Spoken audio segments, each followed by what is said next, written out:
বখতিয়ার খলজি, সুলতান মাহমুদ, মোহাম্মদ ঘুরি, কুতুবউদ্দিন আইবেক, তিতুমির, হাজী শরীয়তুল্লাহদের পুণ্যভূমিতে আজকের এই ইসলামী যুব আন্দোলন বাংলাদেশের সমাবেশে সভাপতিত্ব করছেন ইসলামী যুব আন্দোলনের সংগ্রামী সভাপতি মাওলানা মোহাম্মদ নেসারউদ্দিন। প্রধান অতিথি হিসেবে উপস্থিত রয়েছেন ইসলামী আন্দোলন বাংলাদেশের সম্মানিত আমির পীর সাহেব চরমনাই, মুফতি সৈয়দ মোহাম্মদ রেজাউল করিম সহ ইসলামী আন্দোলন বাংলাদেশের নেতৃবৃন্দ, ইসলামী যুব আন্দোলনের নেতৃবৃন্দ এবং আমার সামনে উপবিষ্ট প্রিয় সমাবেশ, সবাইকে বাংলাদেশ জাতীয়তাবাদী যুবদল কেন্দ্রীয় নির্বাহী কমিটির পক্ষ থেকে জানাচ্ছি সংগ্রামী শুভেচ্ছা এবং বিপ্লবী অভিনন্দন। বন্ধুরা আমার, প্রথমেই আমি স্মরণ করতে চাই শহীদ রাষ্ট্রপতি জিয়াউর রহমানকে, যিনি বাংলাদেশের সংবিধানে বিসমিল্লাহির রহমানির রহিম সংযোজন করেছেন। শুধু তাই নয়, ৭২-এর সংবিধানে ইসলামিক রাজনীতির কোন সুযোগ ছিল না, অর্থাৎ ধর্মীয় রাজনীতির কোন সুযোগ তখন ছিল না, কিন্তু শহীদ রাষ্ট্রপতি জিয়াউর রহমান ধর্মীয় রাজনীতির সুযোগ করে দিয়েছিলেন। আমি শ্রদ্ধা নিবেদন করতে চাই আমাদের প্রিয় নেত্রী দেশনেত্রী বেগম খালেদা জিয়াকে, যিনি বরাবরই আলেম আমাদেরকে সম্মান করে আসছেন। শুধু তাই নয়,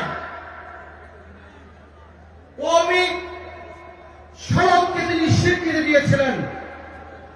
আমি শ্রদ্ধা নিবেদন করতে চাই আমাদের প্রিয় নেতা বিএনপির ভারপ্রাপ্ত চেয়ারম্যান জনাব তারেক রহমানকে, যিনি হাজার মাইল দূরে থেকেও এদেশের মানুষের সাথে একাত্মতা প্রকাশ করেছেন। গত ১৬ বছর আন্দোলন সংগ্রামে নেতৃত্ব দিয়েছেন, যিনি আগামীতে বাংলাদেশের প্রতি ইঞ্চি ভূমি সার্বভৌমত্ব রক্ষা করার জন্য নিরন্তর প্রাণান্তকর দৃঢ় সংগ্রাম চালাবেন এবং বাংলাদেশে একটি বৈষম্যমুক্ত রাষ্ট্র প্রতিষ্ঠা করবেন বলে আমরা আশা করি।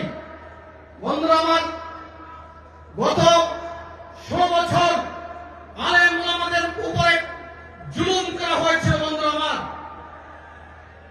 ওই শাপলা চত্বরে রাতের বেলা নিষ্পাপ আলেমদের উপরে হামলা করে তাদেরকে ওই জায়গা থেকে বিতাড়িত করেছিল।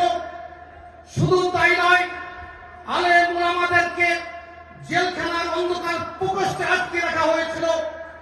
শুধু তাই নয়, অনেককে বিদেশ চলে যেতে বাধ্য করা হয়েছিল।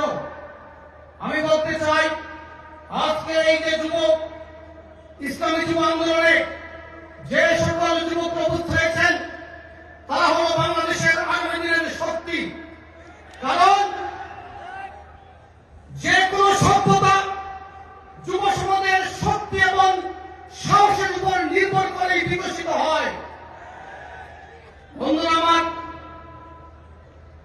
আল্লাহ রাব্বুল আলামিন আমাদের কাছে যত নবী পাঠিয়েছেন, কোন নবী কিশোর ছিলেন না কিংবা বৃদ্ধ ছিলেন না। তাদেরকে যৌবন অবস্থায় নবুয়ত প্রদান করেছিলেন। আমাদের প্রিয় নবী হযরত মুহাম্মদ সাল্লাল্লাহু আলাইহি সাল্লাম উসামা ইবনে যায়েদকে সেনাপতি নিয়োগ করেছিলেন মাত্র 18 বছর বয়সে। বন্ধুরা আমার, গত 16 বছরে আপনারা আন্দোলন করেছেন, সংগ্রাম করেছেন। শুধু তাই নয়, জুলাই বিপ্লবে আপনাদের ত্যাগ রয়েছে, আপনাদের রক্তে রাজপথ রক্তাক্ত হয়েছে। শুধু তাই নয়, ওই যাত্রাবাড়ি 24-এর লেলিন খেতে পরিণত হয়েছিল। আলেম আমাদের ভূমিকা সেখানে অগ্রগণ্য ছিল। আমি বক্তব্য দীর্ঘায়িত করব না, পরিশেষে